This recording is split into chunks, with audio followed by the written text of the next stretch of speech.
My name is Isabella. I am 31 years old. I did something I never thought I would do, and now I carry it with me every day. It follows me in quiet moments. It wakes me at night. It whispers in my ear when no one else is around. I cheated on my husband, and I cannot forgive myself. It did not start with a big moment. There was no big fight, no screaming, no door slamming. My husband, Daniel, was always a good man. He never made me feel small, never raised his voice. He worked hard. He came home every evening, ate dinner, watched TV, and went to bed. We were a normal couple. That is what I kept telling myself, again and again. We were normal. But normal is not always enough. For the last 2 years, something in me had changed. I felt alone even when Daniel sat right beside me.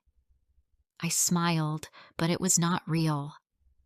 I cooked dinner, but my hands felt heavy. I listened to him talk about his day, but I stopped caring about the little things he said. Sometimes I would look at him and feel like he was a stranger. That scared me. I didn't want to admit it, so I kept quiet.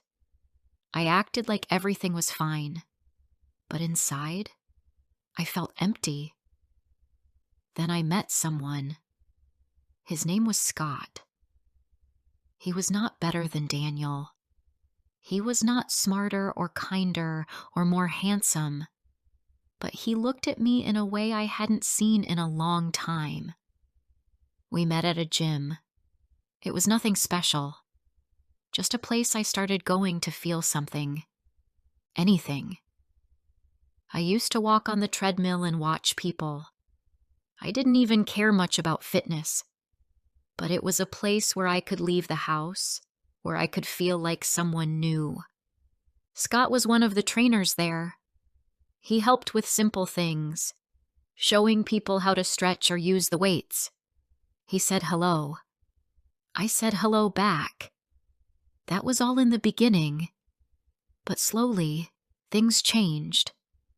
We talked more. Just small talk at first, then longer talks. I laughed at his jokes. He remembered my name. He said I looked tired one day and asked if I was okay. No one had asked me that in a long time. I told him I was fine, but something in me wanted to say more. I should have stopped it then. I should have remembered who I was. I should have walked away, but I didn't. One evening, he asked if I wanted to get coffee after his shift. I said yes. I still don't know why. Maybe I wanted to feel seen. Maybe I just wanted something to be different. Maybe I was tired of my quiet life. I went with him. We talked for an hour, then 2. I forgot to text Daniel. When I got home, I lied. I said the gym class was longer. He believed me. After that, we met more often.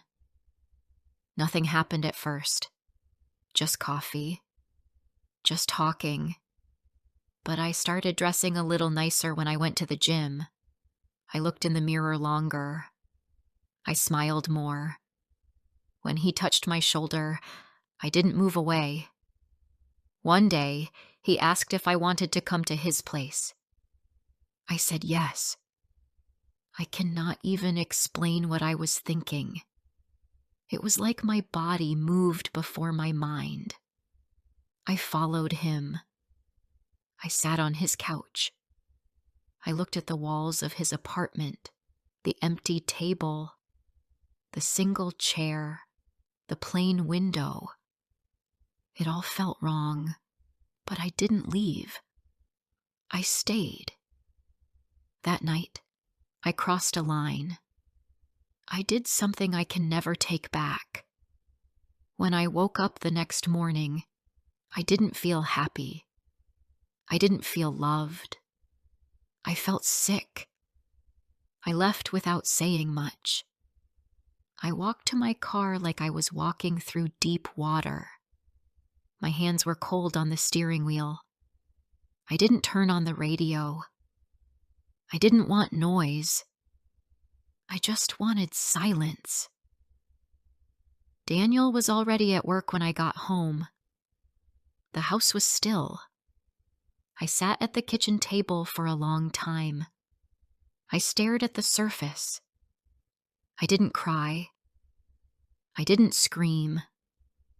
I just sat there, feeling smaller than I had ever felt.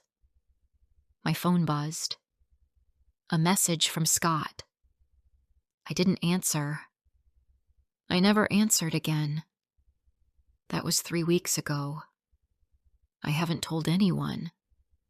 Not a single soul. I walk through my life like nothing happened. I kiss Daniel on the cheek. I fold his laundry. I ask about his day. But everything feels wrong now. I can't sleep. I can't eat without feeling a sharp twist of guilt. My mind keeps playing the same memory over and over. I see Scott's apartment. I feel the weight of my decision. I remember the way I wanted something different, and how that want destroyed the quiet peace I had before.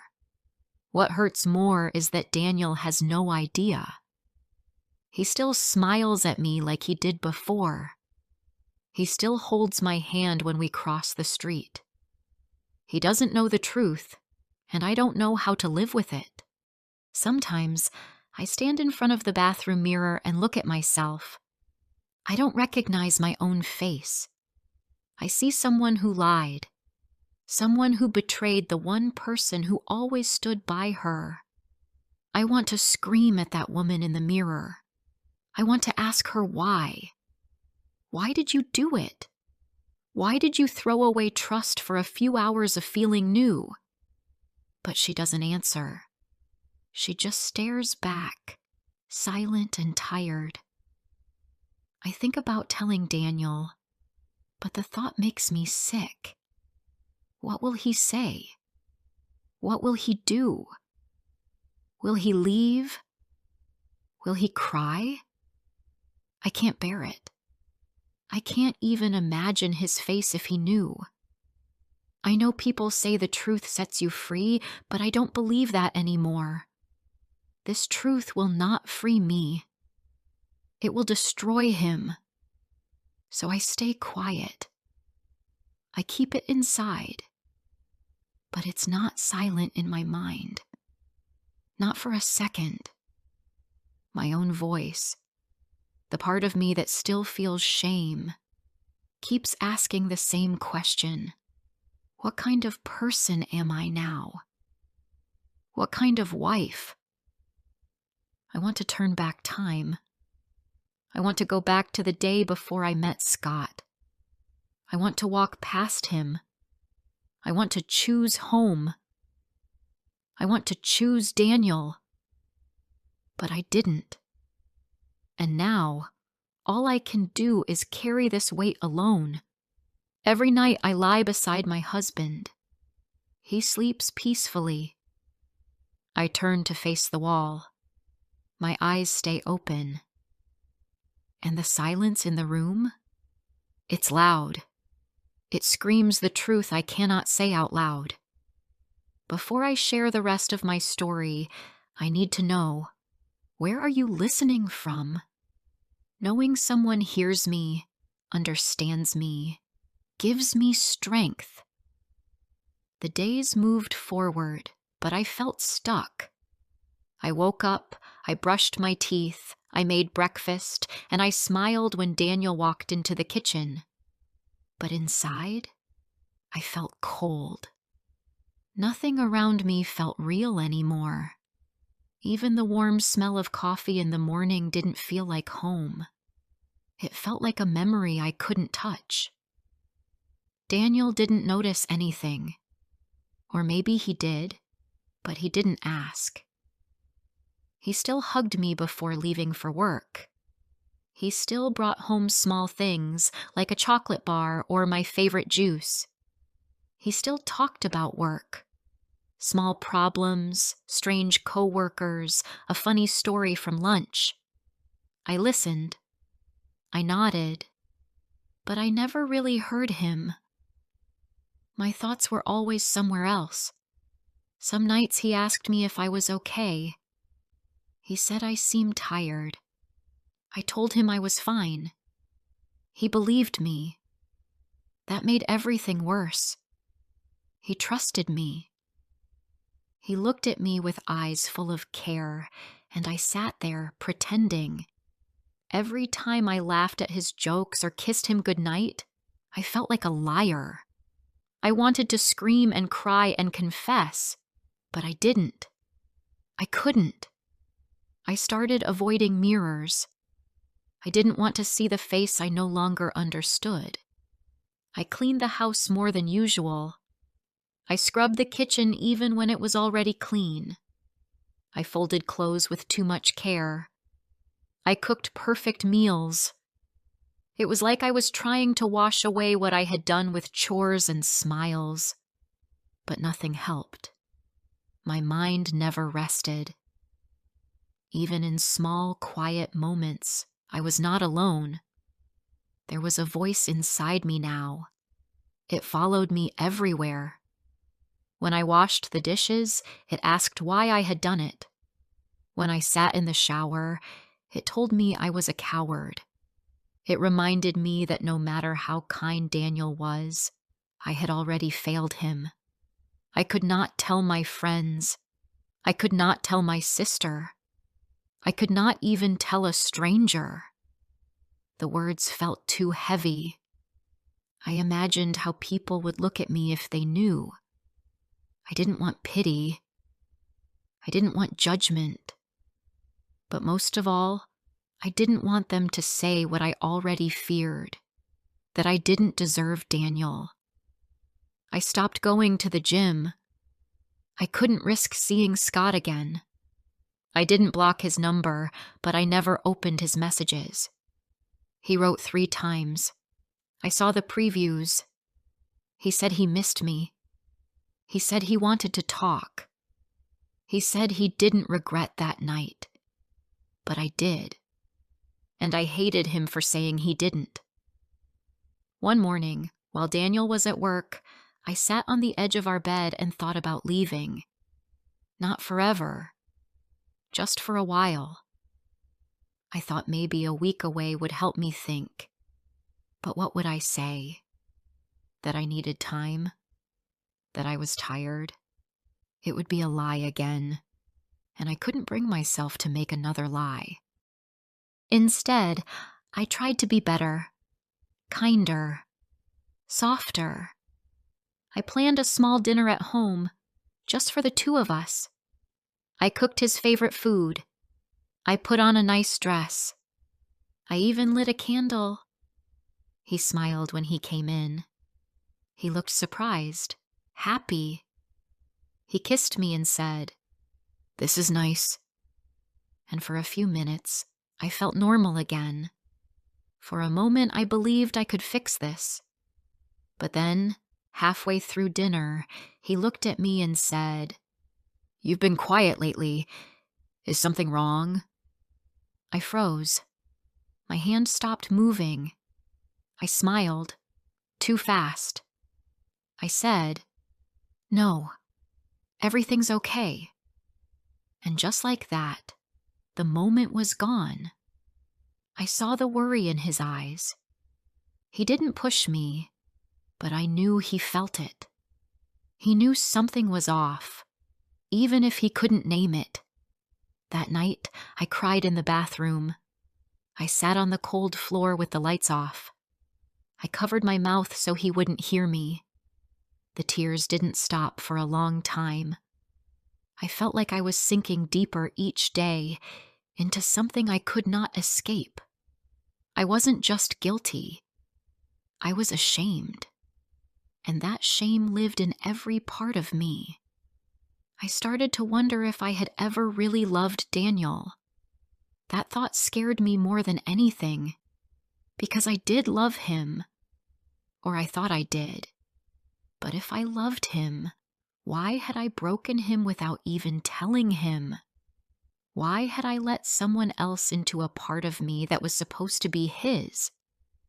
I didn't have an answer. I still don't. Some nights, I would lie in bed with my eyes open, listening to Daniel's breathing.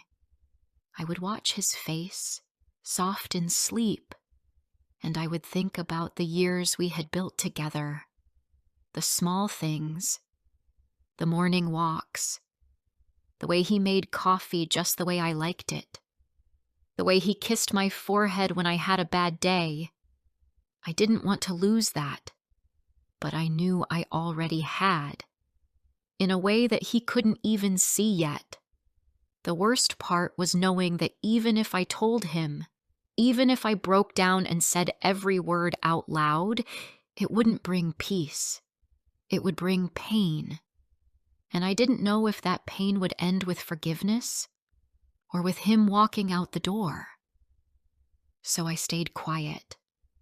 I went to work. I came home. I made dinner. I smiled when needed. And inside, I kept falling. I thought about going to therapy. I even searched for someone online. I opened the website, read the pages, then closed it. I didn't want to tell a stranger. I didn't want to say the words out loud. Because once I did, the truth would feel more real than it already was. Sometimes, I caught myself staring at nothing for long minutes. I would forget what I was doing. I would lose track of time. I felt like I was floating through my life, not living it. I felt like a ghost in my own home. Daniel still loved me. That was the hardest part.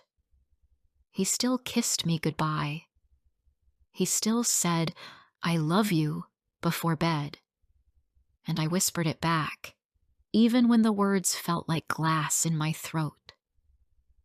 It's strange how a single choice, one night, one moment, can change everything. I don't even remember every detail now. It's like my mind is trying to forget it happened.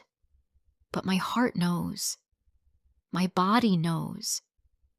And every day, it reminds me, there is no one to blame but myself. Scott did not force me. Daniel did not push me away. I made a choice, a selfish one. And now, I live with it. I don't know what the future holds. I don't know if I will ever be brave enough to tell the truth. I don't know if Daniel will ever see the cracks in me and ask the one question I fear the most. All I know is that the silence is growing, and the guilt. It never sleeps. The weeks turned into months. I lost track of how long it had been since that night. I stopped counting the days because every one of them felt the same. Morning came with tired eyes. Night came with silence that wrapped around me like a blanket too heavy to lift.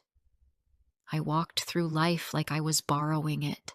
It did not feel like mine anymore. Daniel still didn't know. He still smiled at me when he came home. He still reached for my hand when we crossed the street. He still told me stories about his day, and sometimes I caught myself wishing I could go back in time. Not to erase the past, but just to feel that peace again, even for a few minutes. I missed the life I had before I ruined it. Some people believe guilt fades with time, that you learn to live with it, that your heart adjusts. Maybe for them, it's true, but not for me. My guilt didn't fade. It grew roots. It became part of everything I did. It sat with me when I watched a movie. It followed me when I bought groceries. It waited for me at the edge of sleep. It never left. I tried to be a good wife again. I made more effort. I said kind words. I remembered important dates. I smiled when I didn't feel like smiling. I even planned a weekend trip for us. We drove to a small place by the lake. We stayed in a cabin. We walked in the woods. We laughed a little. We took pictures. It looked perfect on the outside, but inside, I still felt like a stranger in my own body. One evening during that trip, Daniel said something that almost broke me. He looked out at the water and said, "You know, I always felt lucky to have you." He didn't say it like a compliment. He said it like a truth, like something he believed deep down. And I just stood there, trying to breathe through the weight of my own regret. That night, I couldn't sleep. I stared at the ceiling. I thought about waking him up and telling him everything. I wanted to. I wanted to cry and scream and fall apart in his arms. I wanted him to know, not because I needed forgiveness, but because I didn't want to carry this alone anymore. But I didn't wake him. I stayed quiet, just like always. I wondered what kind of life this was. A life where I was loved but didn't feel worthy of it. A life where I had everything but still chose something that tore me apart. A life where I smiled on the outside and drowned in silence inside. I used to be a woman who believed in second chances, in talking things through, in fixing what's broken. But now, I don't even know if I deserve a second chance. How do you fix something that you destroyed with your own hands? How do you rebuild trust when the other person doesn't even know it's missing? I kept thinking, if I tell Daniel, will he leave? Will he hate me? Will he stop looking at me the way he does now? I know I can't expect him to stay. I know I don't have the right to ask, but I also don't know if I'm strong enough to see him walk away. So I stay frozen. I stay silent. Sometimes I ask myself why I haven't confessed, why I still wear the same smile and pretend everything is fine. The truth is simple. I am afraid, not just of losing him, but of what that will say about who I really am. I don't want to see that person in the mirror, the one who hurt the only person who ever gave her everything. And the guilt, it's not just about what I did, it's about who I became. I let my loneliness speak louder than my loyalty. I let one moment destroy years of love.